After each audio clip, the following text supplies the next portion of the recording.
Olá pessoal, tudo bem? Um grande abraço para todo mundo ligado aqui no Mestres da História, em conexão direta com o LAC Concursos, o maior site de videoaulas do Brasil, quiçá das Américas. E para desespero da concorrência, galera, Edenilson Moraes tá na área e se derrubar é pênalti. E eu chego trazendo o nosso super processo, o nosso super projeto pedagógico que visa a sua qualificação, que visa a sua preparação. Nós estamos de olho na sua aprovação, estamos de olho na sua nomeação no Diário Oficial. E para isso você tem que estudar com muito afinco, com muita determinação. É assim que funciona. Você tem que seguir a regra do jogo, galera. É assim que você pode conseguir grandes resultados e grandes conquistas. Para grandes conquistas, grandes riscos, grandes desafios.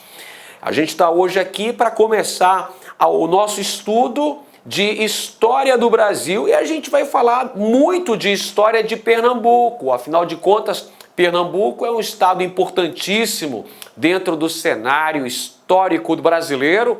Então a gente vai perpassar uma série de assuntos fundamentais no seu estudo de preparação para o concurso da Polícia Militar de Pernambuco. E olha só, pessoal, aqui no LAC Concursos você vai encontrar uma super preparação muito focada, disciplinada, para que você tenha um excelente desempenho no dia da sua prova. Aqui no LAC Concursos você vai encontrar toda uma grade muito bem preparada, organizada, para você perpassar todos os conteúdos que constam no seu edital. E hoje eu estou aqui para uma super aula de História do Brasil, onde a gente vai apresentar alguns aspectos que são bem pertinentes, aspectos que são importantíssimos na sua preparação. Então o recado é o seguinte, galera: sai agora dessa rede social e vai depressa estudar. O lance é o seguinte, é foco total, é determinação para conseguir grandes desempenhos. Então vamos que vamos. Sem mais delongas, eu já peço para você ir deixando o seu joinha, vai deixando aí o seu like, porque isso ajuda demais na divulgação desse conteúdo de qualidade aqui no YouTube, no canal Mestres da História, com o professor Edenilson Moraes. E se você é novo aqui no nosso canal, se você caiu de paraquedas nessa aula, que beleza, seja muito bem-vindo. Já se inscreva aqui no canal, venha fazer parte desta equipe campeã. Muito bem, agora sim, sem mais delongas, podemos começar a nossa aula definitivamente, onde o primeiro tema que a gente vai abordar é o processo de formação territorial pernambucana. Olha só, a gente vai falar sobre o início do processo de formação do território de Pernambuco. Olha só que beleza. A famosa capitania de Pernambuco. Pernambuco foi uma das capitanias hereditárias que o Brasil possuiu. Você sabe muito bem que no início do processo de colonização da América Portuguesa, quando o rei de Portugal resolveu dividir o território brasileiro em várias capitanias, que eram lotes de terra de tamanhos variados que iam do litoral do Oceano Atlântico até a linha imaginária do meridiano de Tordesilhas. Estas eram as nossas boas e velhas capitanias hereditárias. Foram ao todo 14 capitanias, 15 lotes entregues a 12 donatários. E um desses lotes foi justamente a nossa capitania de Pernambuco, também conhecida como Nova Lusitânia. Nova Lusitânia. Capitania esta que teve como donatário Duarte Coelho. Duarte Coelho é esta ilustre figura que aparece aqui na nossa aula. Esse senhor simpático aqui, esse barbudinho, gente boa. Duarte Coelho foi o capitão donatário da capitania de Pernambuco. Quem eram os donatários, professor? Eu explico para os senhores. Calma, fica tranquilo que a gente vai explicar todos os assuntos fundamentais para a sua aprendizagem histórica significativa. Vamos lá então. Foram criadas as capitanias hereditárias em 1534 pelo rei de Portugal, Dom João III, o colonizador. E os donatários eram os fidalgos, ou seja, os membros da pequena nobreza de Portugal que recebiam a concessão da posse hereditária daquela capitania, através da carta de doação entregue pelo rei de Portugal e através também do foral que reunia os direitos e os deveres dos donatários. Então, esses donatários eram integrantes da nobreza de Portugal, eram fidalgos portugueses que deveriam investir o seu rico patrimônio na colonização dessas capitanias, gerando lucratividade para a metrópole, recolhendo os impostos devidos para a coroa portuguesa. Então, Duarte Coelho vem para Pernambuco com a missão de colonizar esse território e ele vai dar início ao processo de cultivo de cana-de-açúcar. Olha só, o cultivo agrícola escolhido para dar início ao processo de colonização das terras pernambucanas foi justamente a cana-de-açúcar. Por que razão que os portugueses escolheram justo a cana-de-açúcar? Por vários motivos muito plausíveis, senhoras e senhores. Afinal de contas, a cana-de-açúcar era um gênero agrícola com o qual os portugueses já tinham um certo hábito, já estavam habituados ao cultivo, já tinham uma certa experiência, um certo know-how no cultivo agrícola, no cultivo da cana-de-açúcar, evidentemente, na Ilha da Madeira e na Ilha dos Açores. Então os portugueses já possuíam conhecimento, técnicas agrícolas do cultivo de cana-de-açúcar. Além disso, lembre-se que o açúcar era um produto que gerava muita lucratividade no mercado europeu. Os portugueses vendiam a cana-de-açúcar, na verdade vendiam o açúcar lá no continente europeu. Tem também o fato de que o litoral do Nordeste brasileiro reunia as condições geográficas e geológicas extremamente favoráveis ao desenvolvimento da lavoura canavieira. E para completar ainda mais, não se esqueça do apoio financeiro que os comerciantes holandeses possuíam dentro desse sistema, dentro da chamada plantation. Vamos lá, até escrever essa palavra aqui, ó. Plantation açucareira, cultivo de cana-de-açúcar na América Portuguesa. A plantation ou plantagem, processo de cultivo de cana-de-açúcar em Pernambuco, que acabou se tornando o principal local de produtividade de cana-de-açúcar do Brasil e do mundo, aí no século XVI e século XVII também. Então é importante cultivo de cana-de-açúcar por conta da experiência portuguesa, das condições favoráveis no Brasil, principalmente em Pernambuco, na região da Zona da Mata. Temos também a alta lucratividade proporcionada pelo produto e o apoio financeiro holandês. Com isso, Duarte Coelho vai dar início ao cultivo de cana-de-açúcar em Pernambuco. A propósito, Pernambuco é uma das únicas capitanias hereditárias do Brasil que alcançaram êxito, que alcançaram sucesso. Das 14 capitanias implantadas em 1534 pelo rei de Portugal, apenas 2 capitanias, isso mesmo que você ouviu, só 2 capitanias prosperaram. A capitania de Pernambuco, que pertencia a Duarte Coelho, e a capitania de São Vicente, segundo lote, que pertencia a Martim Afonso de Souza. Só essas 2 capitanias é que apresentaram resultados considerados bem-sucedidos.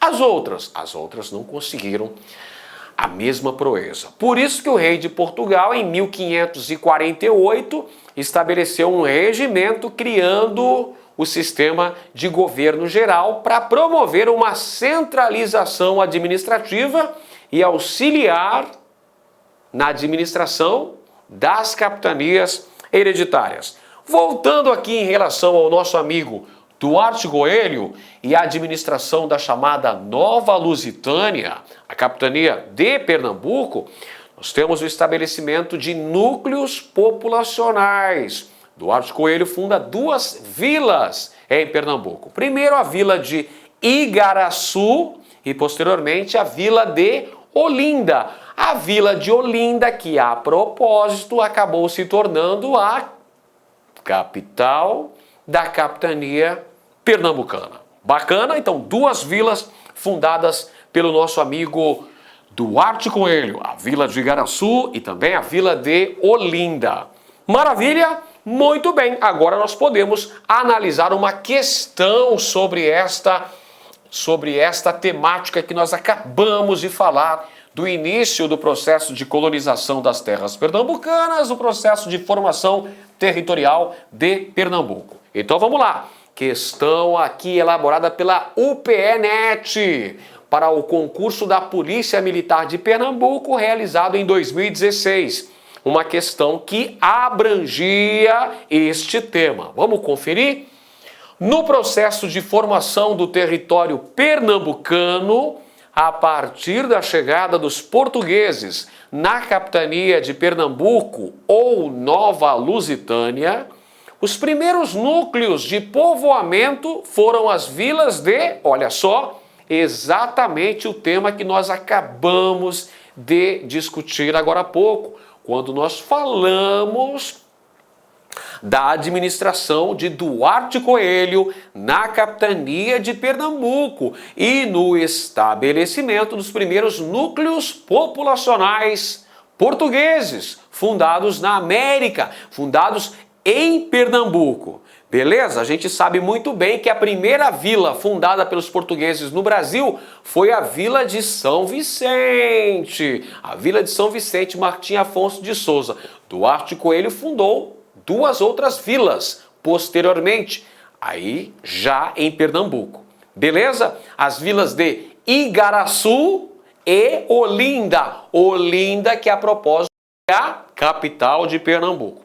Então a alternativa correta está aqui na letra D de dado. Igaraçu e Olinda. Essa tava mamão com açúcar, fala a verdade. Essa aqui tava bem tranquila para a gente responder. Uma questão bastante factual, é uma questão até de decoreba, mas a gente sabe que algumas questões de concurso acabam cobrando assim esses ensinamentos enciclopedescos, não é? Esses ensinamentos assim meio que decoreba. Infelizmente, mas você tem que estudar dessa maneira, focado para não cair em pegadinha.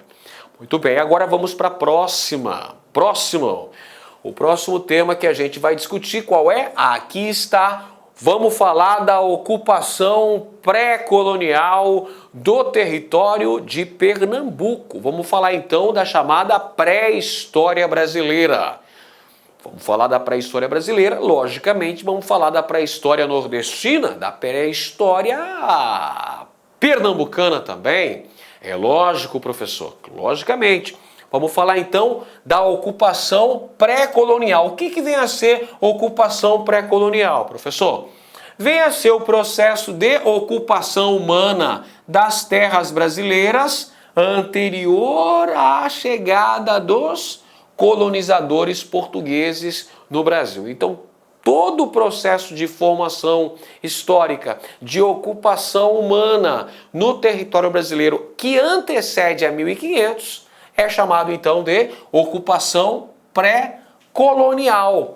E como é que é feito o estudo desse processo de ocupação territorial no Brasil antes do advento da colonização portuguesa? É feito através dos estudos dos sítios arqueológicos. O que são sítios arqueológicos? São locais que registram aspectos, fragmentos da passagem de grupos humanos em eras remotas. Então pode ser pinturas rupestres, fragmentos de ossos fossilizados, pode ser também o que mais? Restos de fogueira fossilizada. Todos esses fragmentos são material arqueológico e são usados por uma série de estudiosos para o conhecimento dos hábitos, da organização social, da organização econômica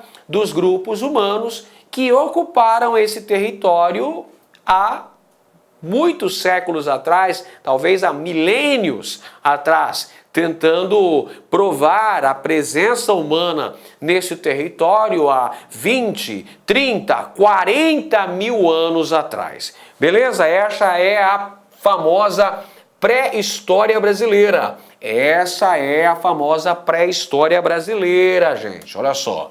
Através do estudo desses sítios arqueológicos, é que paleontólogos, arqueólogos, antropólogos, historiadores vão se debruçar para conhecer, para decifrar muitas dúvidas acerca do modo de vida dos primitivos habitantes do território. Quando eu digo primitivos habitantes, eu estou me referindo aos habitantes primordiais, né? Os habitantes de eras remotas deste território. É através do estudo da pré-história brasileira, é através da análise desse material arqueológico, das pinturas rupestres, dos fragmentos de ossos, dos restos de fogueira, é que os estudiosos, como arqueólogos, antropólogos, historiadores, paleontólogos, podem conhecer as características socioculturais desses grupos humanos. E o Nordeste é uma região muito privilegiada na ocorrência de sítios arqueológicos. Uma série de pesquisadores se debruçam em intensas escavações, em intensas pesquisas na região Nordeste do Brasil. A região Nordeste do Brasil reúne muitos sítios arqueológicos e Pernambuco também é um destaque dentro desse processo.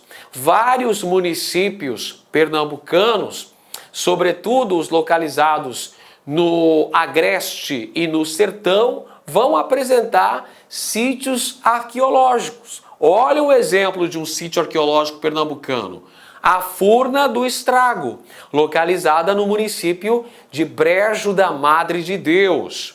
Outro exemplo é o sítio arqueológico de Alcobaça, localizado no município de Buíque, pessoal. Olha só, dois municípios importantes que reúnem sítios arqueológicos em Pernambuco. Brejo da Madre de Deus e Buíque, importantíssimos para o conhecimento da pré-história brasileira como um todo. Maravilha? Muito bem, vamos conferir então agora uma questão que caiu no concurso da Polícia Militar de Pernambuco em 2016. Vamos conferir a questão. Não se pode ignorar que o Nordeste, na hora de se discutir a antiguidade do homem na América e as vias de dispersão por ele percorridas, não importando se foi há 20, 30 ou 40 mil anos, é conhecida de todos a longa sequência estratigráfica lograda no sítio do Boqueirão da Pedra Furada, que pode significar a permanência do homem pré-histórico nesse sítio, a partir de 48 mil anos. Mas a Pedra Furada não é o único, não é um caso único.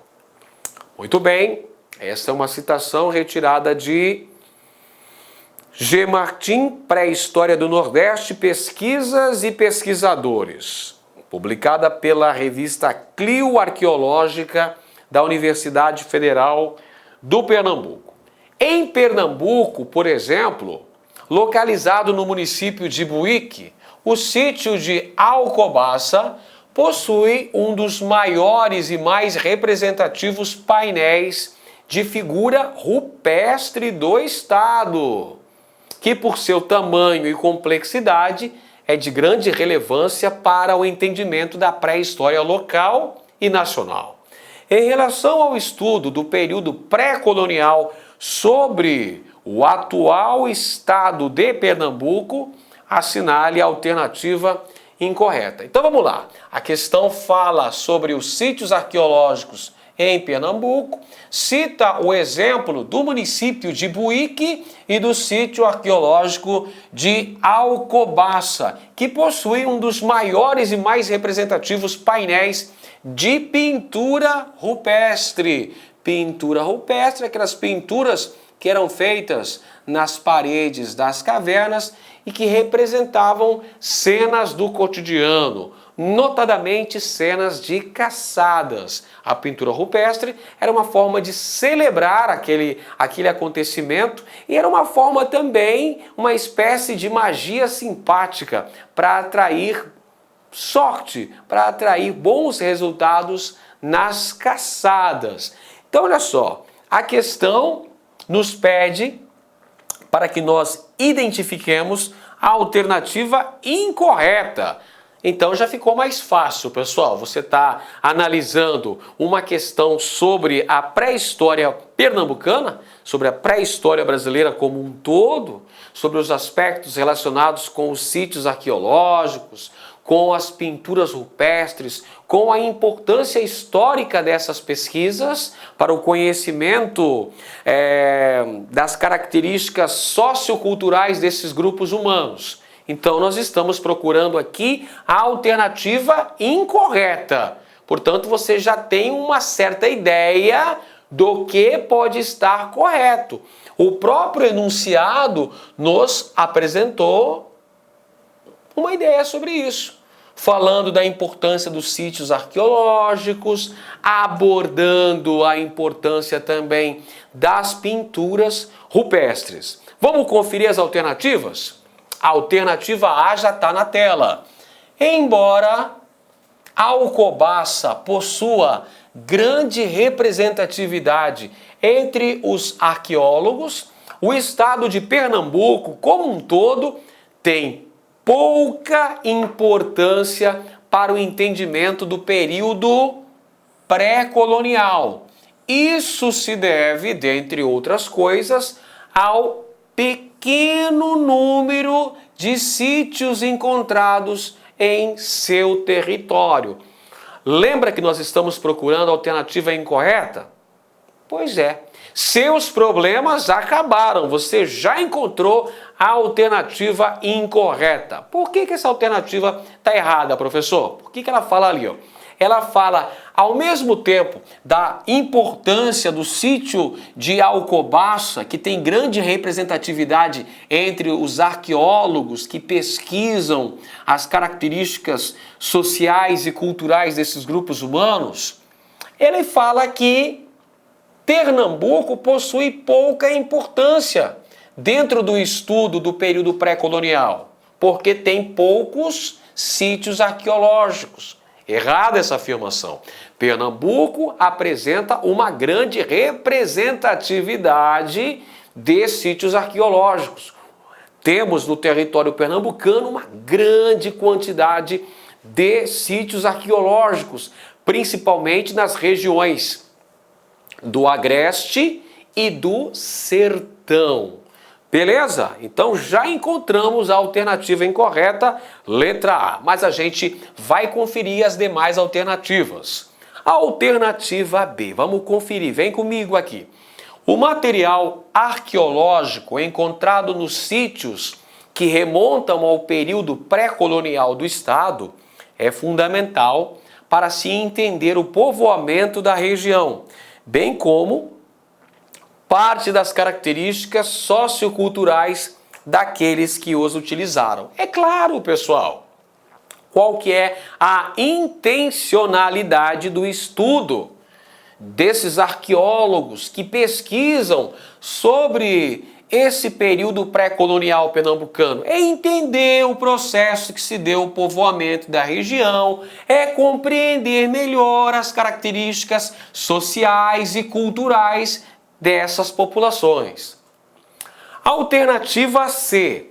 As figuras rupestres encontradas em vários sítios de Pernambuco são de grande relevância para a compreensão das populações que habitaram as terras pertencentes hoje a esse estado. Claro, os estudos que são realizados por paleontólogos, antropólogos, historiadores e arqueólogos, evidentemente que visam elucidar essas dúvidas, entender melhor o processo de formação dessas populações, o processo de povoamento dessas áreas, o processo de atividades desenvolvidas por essas populações nessas respectivas áreas. É esse o fundamento da pesquisa. Letra D. Embora a região da Zona da Mata também possua vestígios da presença do Homo sapiens sapiens, o Agreste e o sertão pernambucano, durante o longo período pré-colonial, são os locais onde pode ser encontrado o maior número de sítios arqueológicos do estado. Maravilha! Corretíssima essa afirmação também, pessoal. Por que que o Agreste e o Sertão possuem número mais significativo de sítios arqueológicos? Porque são regiões que passaram por menor transformação espacial, menor modificação por parte dos grupos humanos. Então preservou-se maior número de sítios arqueológicos, embora também na região da Zona da Mata tenhamos vestígios da presença do Homo sapiens sapiens. E na alternativa E, o sítio Furna do Estrago, localizado no município do Brejo da Madre de Deus, é de grande importância para o entendimento dos grupos que habitaram o atual Agreste nordestino, uma vez que permite-se entender um pouco mais sobre os rituais funerários da época. Correto, correto. A análise dessas pinturas rupestres permite conhecer um pouco mais do modo de vida dessas populações que habitaram em épocas remotas o território que deu origem a Pernambuco. Bacana? Muito bem. Agora nós vamos para uma próxima questão, onde vamos tratar basicamente da chamada Guerra dos Bárbaros.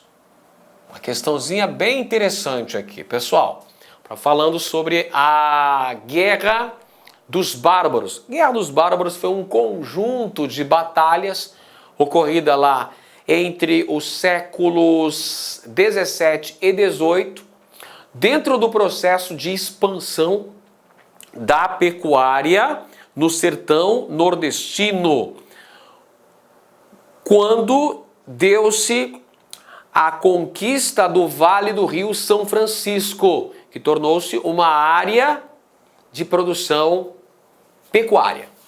Muito bem? Guerra dos Bárbaros. Só que a gente vai falar nessa questão sobre o processo de revisionismo histórico, uma releitura sobre a historiografia relacionada com a Guerra dos Bárbaros. O que foi basicamente a Guerra dos Bárbaros, professor? Foi um conjunto de batalhas que envolveu, de um lado, os colonizadores luso-brasileiros e, de outro lado, estavam várias nações indígenas habitantes do interior do território, chamados genericamente de tapuias. Os tapuias eram os grupos indígenas que habitavam o interior do território, a região do sertão nordestino. Então você tem aqui, ó, um conflito envolvendo os colonizadores que visavam levar milhares de cabeças de gado para a região do sertão e vão enfrentar várias nações indígenas, tapuias. Na verdade, essa Guerra dos Bárbaros é uma denominação que foi dada por cronistas da época, aqueles que relataram os fatos relativos a esse conjunto de batalhas, o denominou como Guerra dos Bárbaros, numa referência aos tapuias. Os tapuias aqui é que são chamados de bárbaros, perfeito? É um contexto de expansão da pecuária, expansão da criação de gado na região do sertão nordestino, a região do Vale do Rio São Francisco.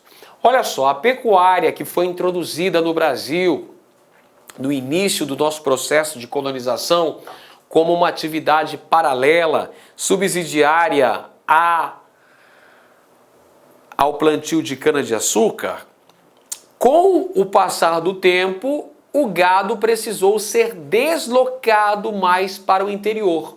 A princípio, o gado estava junto com as plantações de cana-de-açúcar no litoral. Com o passar do tempo, evidentemente, o crescimento do rebanho bovino tornou-se necessária a transferência desse grande número de cabeças de gado para o interior. A própria coroa portuguesa baixou um decreto obrigando que o gado fosse deslocado para o interior para que ele não prejudicasse a lavoura de cana-de-açúcar. Só que temos um pequeno problema aqui, pessoal.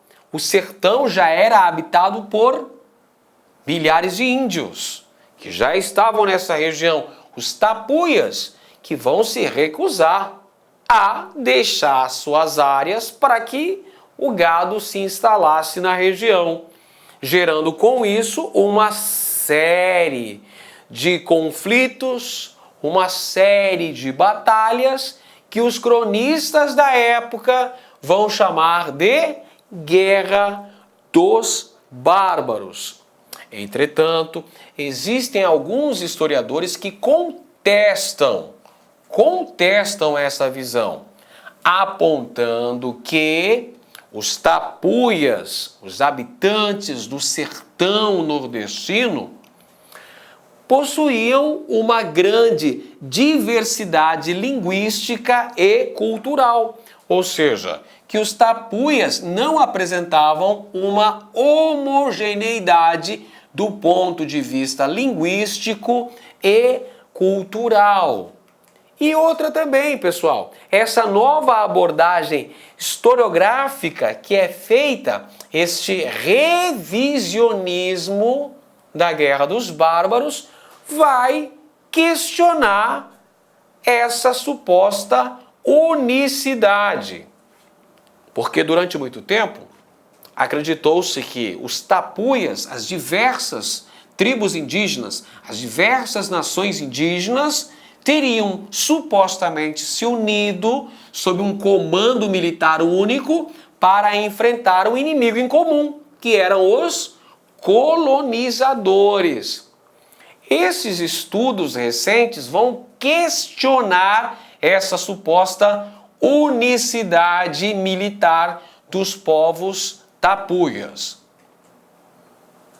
E vão apontar que a Guerra dos Bárbaros, do modo como ela foi relatada a partir das crônicas feitas nos séculos 17 e 18, acabou contribuindo para que os historiadores fizessem uma má interpretação da documentação da época e criassem essa suposta unidade na diversidade. Como assim diversidade, professor? É que os autores aqui que fazem esse revisionismo histórico vão questionar. Vou falar, peraí, os tapuias não eram grupos homogêneos. Eles apresentavam diversidade linguística, eles apresentavam diversidade cultural, muitas vezes eles eram até rivais entre si, guerreavam entre si. Então esses historiadores estão questionando o fato de que a história relatada da chamada Guerra dos Bárbaros seria de uma tenaz resistência dos grupos indígenas que se uniram de forma coesa, se uniram para enfrentar um inimigo em comum. Os estudos que são feitos agora, no sentido de se promover um revisionismo historiográfico, vão questionar essa unicidade, vão questionar o fato de colocar esse conjunto de batalhas que perpassou mais de 50 anos da história como uma guerra apenas. Perfeito? Essa é a visão que é dada agora. Muito bem, vamos ler a questão para que nós possamos entendê-la de forma melhor. Vamos conferir a questão aqui, pessoal. Olha só. Acompanhem comigo. Segundo o historiador Pedro Puntoni, olha só, Pedro Puntoni é um historiador que faz o revisionismo histórico da Guerra dos Bárbaros. Ele vai questionar esse aspecto dessa suposta homogeneidade linguística e cultural dos tapuias, dessa suposta unidade militar dos índios no enfrentamento dos colonizadores. Segundo o historiador Pedro Puntoni, no livro A Guerra dos Bárbaros, sem dúvida alguma, a compreensão dos povos ditos tapuias como uma unidade histórica e cultural, em oposição não só ao mundo cristão europeu, mas aos povos tupis, habitantes do litoral, foi um dos elementos mais importantes na caracterização coeva da unicidade dos conflitos ocorridos no Nordeste ao longo das décadas finais dos 600 e início dos 700, no contexto específico do processo de expansão da pecuária e, portanto, da fronteira.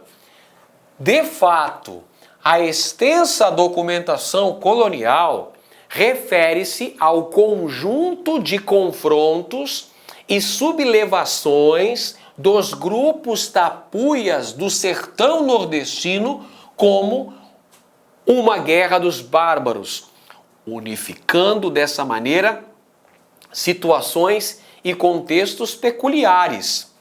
Por isso, tal como no episódio da chamada Confederação dos Tamoios, inventada pela intuição de Gonçalves de Magalhães, a Guerra dos Bárbaros foi igualmente tomada pela historiografia como uma confederação das tribos hostis ao Império Português, um genuíno movimento organizado de resistência ao colonizador. Câmara Cascudo, que conhecia bem a documentação colonial do Rio Grande, criticou em sua história aqueles que, lembrando a dos tamoios, chamavam a Guerra dos Bárbaros romanticamente de Confederação dos Cariris. Não houve plano comum, nem unicidade de chefia, conclui. Então esse é um trecho retirado do livro A Guerra dos Bárbaros, Povos Indígenas e a Colonização do Sertão Nordeste do Brasil, 1650-1720. Portanto, 70 anos de embates, 70 anos de batalhas, a conquista sangrenta do sertão. Livro do professor Pedro Puntoni. Criticando, então, aqueles que chamaram romanticamente a Guerra dos Bárbaros de Confederação dos Cariris. No caso aqui, o historiador vai criticar essa suposta unicidade de chefia e esse plano comum, esse enfrentamento coletivo dos indígenas, no caso dos tapuias, contra os colonizadores no processo de expansão da pecuária lá no sertão nordestino. A partir do texto acima, assinale a alternativa correta. Então, olha só, senhoras e senhores, se você acompanhou a leitura atenta do texto, você já tem uma ideia de como responder essa questão, de como encontrar a alternativa correta. É em cima desse processo. O que é esse processo? O processo histórico da Guerra dos Bárbaros, onde o historiador Pedro Pontoni questiona o quê?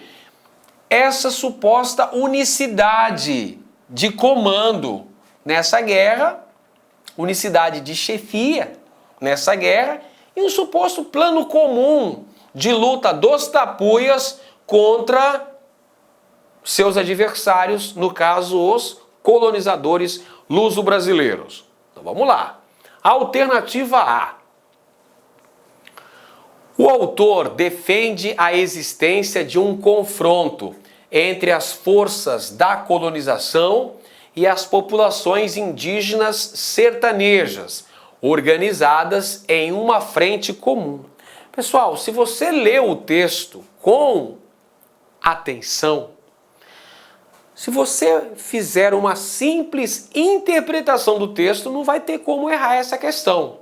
Se você leu atentamente ao texto, você percebeu que o Pedro Pontoni, ele critica justamente esta visão de que supostamente teria havido uma frente comum de comando dos indígenas para enfrentarem os colonizadores. Ele questiona, ele critica essa visão. Está incorreto a letra A. Letra B. O autor associa a Guerra dos Bárbaros à Confederação dos Tamoios, defendendo que ambas foram movimentos sociais indígenas contra a colonização.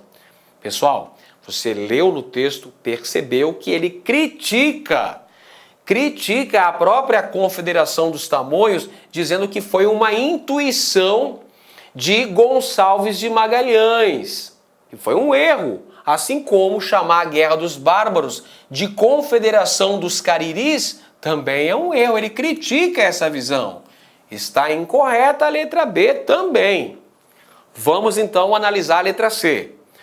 O autor defende que a existência de uma confederação dos cariris, ou mesmo de uma guerra dos bárbaros generalizada, são criações dos historiadores que mal interpretaram a documentação colonial. Exatamente. Pronto. Você já encontrou a alternativa correta. Ele fala que os cronistas da época que registravam nos anais da história, ficavam registrados ali, pessoal, as expedições militares que eram enviadas para guerrear com os índios. Registrava-se Guerra dos Bárbaros. Os cronistas da época que apontavam isso. E os historiadores que se debruçaram sobre o estudo da Guerra dos Bárbaros é que vão fazer, segundo o nosso amiguinho Pedro Pontoni, são os historiadores que vão fazer uma má interpretação dessa documentação colonial e vão criar essa ideia de uma suposta confederação dos cariris, que os tapuias estavam unidos, aliançados militarmente, numa frente única para enfrentar supostamente os colonizadores. Seria então uma guerra dos bárbaros generalizada. Perfeito? Então segundo o autor, essa é a interpretação que se pode fazer. A alternativa correta, portanto, letra C de casa. Letra D. O texto defende que nunca existiu um levante indígena sertanejo contra a colonização, tendo sido a guerra dos bárbaros apenas uma invenção da historiografia. Não, gente, em nenhum momento ele falou isso, que não existiu a Guerra dos Bárbaros. Existiu a Guerra dos Bárbaros. Ele acabou de citar aí 70 anos de duração. conjunto de inúmeras batalhas que foram realizadas nessa conquista sangrenta. É justamente isso, um processo sangrento de conquista do sertão do Nordeste para a consolidação da pecuária, que estava em fase de expansão naquele contexto histórico, de final do século XVII, começo do século XVIII. Tudo bem? Foi uma conquista sangrenta que resultou no extermínio de milhares de índios, uma verdadeira dizimação desses povos habitantes do interior do sertão. E a alternativa E, segundo o autor, por não haver unicidade na resistência indígena contra a colonização, essa resistência não teria existido. Pelo amor de Deus, não é? Ele não está questionando a resistência indígena. Ele afirma que é um exemplo de resistência indígena. Ele só questiona essa suposta unicidade. Perfeito? Ele vai dizer que é um conjunto de batalhas que se interrelacionam, é verdade, mas que são inúmeras batalhas, como se fossem várias guerrilhas para a conquista do sertão nordestino. Mas ele em nenhum momento afirma que não foi um exemplo da resistência indígena ante o avanço da colonização. Beleza? Pessoal, era um pouquinho confuso essa questão, não é? Mas se você prestasse atenção, se você ficasse bastante atento, olha, sem dúvida, você iria encontrar a alternativa correta. O essencial é manter a atenção e muita calma nessa hora. Vamos lá! Agora, pessoal, a gente vai falar sobre a organização social indígena. Nós acabamos de falar de uma questão sobre a Guerra dos Bárbaros, o processo sangrento da conquista do sertão nordestino. Agora a gente continua falando dos povos indígenas. Vamos agora falar da organização social indígena quando da chegada dos colonizadores ao território que deu origem a Pernambuco. Então vamos lá, pessoal. Os indígenas que estavam instalados na porção litorânea do território, os primeiros grupos indígenas que entraram em contato com os colonizadores portugueses eram chamados genericamente de tupis. Eles estavam organizados em milhares de indivíduos, em aldeias de milhares de indivíduos. Alguns desses grupos, olha só, andavam nus, praticavam a poligamia e alguns desses grupos praticavam também a antropofagia. Troca em miúdos aí, tio Ed. Explica essa questão aí da tal da antropofagia. Beleza, eu explico para você. Eram rituais onde esses grupos indígenas, não é? Que a propósito, esses grupos indígenas realizavam a guerra entre si. Eles constantemente guerreavam, inclusive para muitos desses grupos indígenas, a guerra era uma questão sagrada. E depois da guerra, né, pessoal, tínhamos os banquetes, os rituais antropofágicos, onde comia-se carne humana. Mas não comia carne humana no sentido de matar a fome. Ah, tá com fome, vamos comer lá carne humana. Não é assim que funciona. Era um ritual antropofágico. Acreditava-se que devorando as carnes do inimigo, as qualidades desse inimigo passariam para você, a bravura, a coragem daquele adversário, daquele guerreiro inimigo, seriam passadas para você naquele ritual de antropofagia. Esses grupos indígenas também possuíam vários laços de parentesco e linhagem, inclusive ocorrendo casamentos envolvendo indivíduos de grupos étnicos, grupos de nações étnicas diferentes, como forma até de se estabelecer uma linhagem, estabelecer parentesco também. Em relação à divisão do trabalho, era feito com base em critérios de gênero e idade, havendo trabalhos que eram realizados por homens, como por exemplo a caça, a guerra, e trabalhos realizados por mulheres, como por exemplo a agricultura rudimentar. Trabalhos também com critério de divisão por idade também, trabalhos realizados por crianças, trabalhos realizados por idosos, trabalhos realizados por adultos. Então, uma divisão do trabalho do ponto de vista do gênero e do ponto de vista de idade. Se os tupis eram os habitantes do litoral, quem estava no interior eram os chamados tapuias. Lembra que a gente falou agora há pouco? Na Guerra dos Bárbaros nós falamos que os tapuias foram dizimados pelos colonizadores. Pois é, os tapuias estavam habitando o interior do território, o interior chamado de sertão. Maravilha? Então vamos conferir a questão agora aqui, que caiu no concurso da Polícia Militar de Pernambuco. Com relação ao tipo de organização social predominante entre os grupos indígenas que habitavam o litoral do atual estado de Pernambuco, no momento dos primeiros contatos com os europeus, assinale a alternativa correta. Letra A. As tribos tupi do litoral de Pernambuco pré-colonial possuíam uma população de algumas centenas de indivíduos, divididos em pequenas aldeias espalhadas pelos quilômetros da costa entre o Rio São Francisco e o Canal de Santa Cruz. Então vamos lá, pessoal. Falando que as tribos tupis do litoral de Pernambuco, pré-colonial, estavam organizados com uma população de algumas centenas de indivíduos. Não. Era uma população de milhares de indivíduos. Está errado a letra A, portanto. Letra B.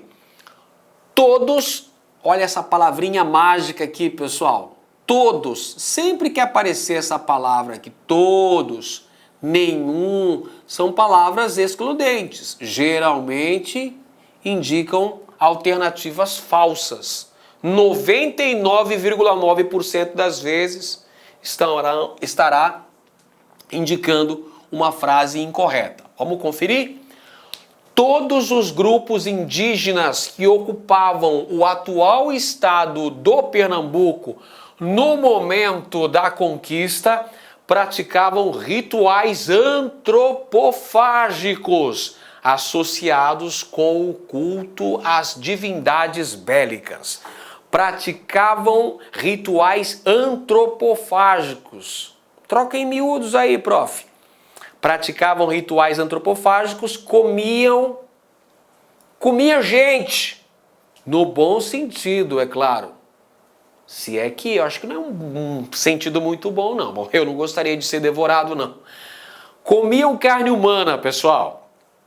Perfeito? Então esses rituais antropofágicos eram onde se realizava aqueles banquetes maravilhosos, não é? A pessoa, aquele pernilzão gostoso ali, suculento, maravilha, a galera fazendo a fila ali para fazer o bom e velho churrasquinho na laje. Que coisa, não? Então, olha só, quando ele diz que todos os grupos indígenas que ocupavam o atual estado de Pernambuco praticavam canibalismo, praticavam rituais antropofágicos, quando fala que todos, ele generalizou. Se generalizou, cometeu um equívoco. Está errado também. Nem todos os grupos indígenas praticavam antropofagia. Letra C. Os grupos tupi que ocupavam o território do atual estado de Pernambuco no momento da conquista se organizavam em tribos de caçadores nômades que cultuavam divindades representando espíritos da natureza como o Tupã. Errado também, pessoal, as nações indígenas, as tribos tupis do litoral, as primeiras que travaram contato com o colonizador, já tinham um comportamento mais sedentarizado, já estavam ali instaladas naquela área, não tinham um comportamento nômade, como foi representado. Lembra que está falando aqui dos primeiros grupos indígenas que entraram em contato quando da chegada do colonizador, no início do século XVI. Alternativa D. A maioria dos grupos indígenas que habitava a atual costa de Pernambuco no período da conquista era de língua tupi. Organizava em aldeias de milhares de indivíduos cujos laços sociais principais eram firmados em linhagens e parentescos, e onde a divisão de trabalho baseava-se principalmente em quesitos de gênero e idade. Olha só que questão bonita, olha só que alternativa bem escrita, pessoal. É claro que a banca não ia deixar uma alternativa tão bonita, tão bem escrita dessa aqui, pessoal. Uma alternativa tão bem escrita, né? Tão bem relatada.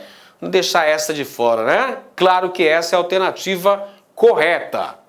E temos ainda a alternativa E, os grupos indígenas Tapuia, que habitavam todo o litoral do atual estado de Pernambuco, durante o processo de conquista, tinham suas estruturas sociais baseadas em linhagens e parentescos, divisão de trabalho por gênero e idade, praticavam agricultura sazonal e possuíam uma cultura na qual os principais valores sociais giravam em torno da guerra. Errada essa afirmação aí, pessoal.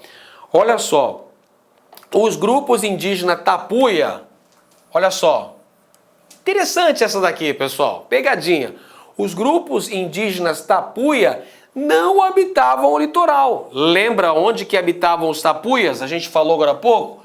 Os tapuias estavam no interior do território, ou seja, estavam concentrados no sertão. Os tupi estavam no litoral, os tapuia estavam no sertão. Então há um erro aqui, beleza? Uma pegadinha que você não podia de forma alguma cair. Muito bem, e agora a gente fala sobre a Guerra dos Mascates. Guerra dos Mascates, que foi uma importante revolta nativista que aconteceu em Pernambuco entre 1710 e 1711, envolvendo uma disputa entre as elites político-econômicas pernambucanas, onde se digladiavam, de um lado, Olinda e de outro, Recife. Então, atenção, Guerra dos Mascates, conjunto de batalhas, uma disputa político-econômica envolvendo duas vilas pernambucanas. De um lado, Olinda, a primeira capital de Pernambuco, e de outro, Recife, que se emancipou em relação a Olinda, ganhou autonomia política, confrontou-se com Olinda, derrotou Olinda e tornou-se posteriormente capital de Pernambuco. Então esse conflito aqui, olha só, Olinda versus Recife, você tem, olha só, de um lado, Olinda, estão os senhores de engenho, senhores de engenho de Olinda, contra os comerciantes portugueses do Recife. Comerciantes portugueses do Recife. Então vamos lá, vamos entender esse processo aqui, gente. Essa guerra então vai marcar o conflito de interesses entre os senhores de engenho de Olinda e os comerciantes portugueses, os chamados mascates, do Recife. Qual era a relação entre eles aqui, pessoal? Então você tem aqui, ó, os senhores de engenho de Olinda eram devedores e os comerciantes do Recife eram os credores. A partir do momento em que Recife é elevada à condição de vila, em 1709, está aqui, elevação de Recife à condição de vila. Recife passou a ter o Pelourinho, Recife passou a ter a sua própria Câmara Municipal. Então, isso seria uma forma de Recife escapar do controle político de Olinda. E lembra que a relação era que os senhores de engenho de Olinda eram devedores dos comerciantes portugueses do Recife. Então, logicamente, que Olinda não aceitou esse fato. O quê? Recife vai emancipar? Não podemos permitir? Então, os senhores de engenho de Olinda vão invadir Recife, vão destruir o Pelourinho do Recife, que era o símbolo da autonomia política recifense, e vai gerar esse conflito que durou de 1710 a 1711, chamada de Guerra dos Mascates, uma luta por autonomia administrativa envolvendo as duas principais vilas pernambucanas, Olinda de um lado, Recife de outro. Nesse conflito nós temos a intervenção da coroa portuguesa. Adivinha em qual lado que a coroa portuguesa ficou? Dos senhores de engenho de Olinda ou dos comerciantes portugueses do Recife? É claro que a coroa portuguesa vai ficar do lado, vai apoiar Recife e vai manter Recife com autonomia administrativa elevada à condição de vila. Mantém Recife como vila e em 1714 o que acontece? Recife torna-se a nova capital de Pernambuco. Muito bem, vamos agora conferir a questão, pessoal. A chamada Guerra dos Mascates, episódio ocorrido em Pernambuco entre 1710 e 1711, foi um conflito entre diferentes elites político-econômicas. Você sabe, né? Senhores de engenho de Olinda contra comerciantes portugueses do Recife, resultando na ascensão da elite mercantil de Recife. Sobre isso, a alternativa correta. Alternativa A. A Guerra dos Mascates foi um conflito político entre os senhores de engenho e mercadores de grande porte em Pernambuco no início do século XVIII, que se estendeu por outras províncias do atual Nordeste, como Ceará e Rio Grande do Norte. Errado, pessoal. A Guerra dos Mascates, um conflito entre Olinda e Recife, uma disputa político-econômica entre as elites locais. De um lado, os senhores de engenho de Olinda, de outro, os comerciantes, os mercadores, os mascates portugueses do Recife. Mas ficou restrita a Pernambuco. Letra B. Os mercadores do Recife foram politicamente apoiados em sua revolta contra o poderio dos senhores olindenses por diversos grupos sociais livres de Recife e Olinda, assim como por um pequeno número de escravos. Incorreta essa afirmação. Lembre-se que este foi um movimento de cunho elitista. comando desse movimento estava nas mãos de representantes das elites pernambucanas, não é? Você tinha de um lado a elite olindense que queria manter o seu prestígio político, os senhores de engenho, e de outro, os mercadores portugueses do Recife. Recife, que a propósito havia se tornado um importante centro econômico e financeiro de Pernambuco. Letra C. Em 1711, as autoridades coloniais puseram fim ao conflito, reafirmando o status de Recife enquanto vila. Manteve Recife como vila, o que conferiu à elite dessa povoação os meios para consolidar seu poder político na capitania, mediante cargos na Câmara Municipal da nova vila.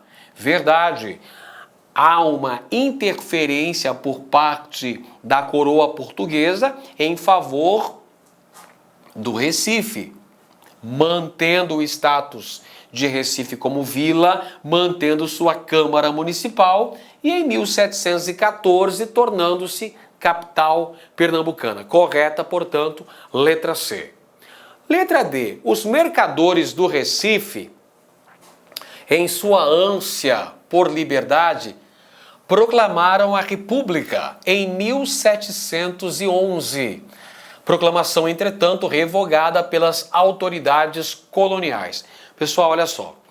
A Guerra dos Mascates foi um movimento nativista. O que eram movimentos nativistas? Eram movimentos que protestavam contra certos aspectos pontuais do pacto colonial, mas que em nenhum momento almejavam a independência brasileira, almejavam a quebra do monopólio comercial português, o fim do domínio português aqui no Brasil. São movimentos nativistas. A Guerra dos Mascates foi um movimento nativista ocorrido em Pernambuco entre 1710 e 1711. E a letra E, finalmente, em 1711, as autoridades coloniais puseram fim ao conflito, elevando o Recife à categoria de vila, mas dando à elite olindense a primazia sobre os cargos da nova Câmara Municipal do Recife. Incorreta, pessoal. Se Recife foi mantida no status de vila, claro, ela poderia ter a sua própria Câmara Municipal, que seria comandada pelos próprios representantes das elites de Recife, evidentemente, mantendo-se a sua autonomia política em relação a Olinda. Muito bem, pessoal. E aí, sua linda, tá namorando?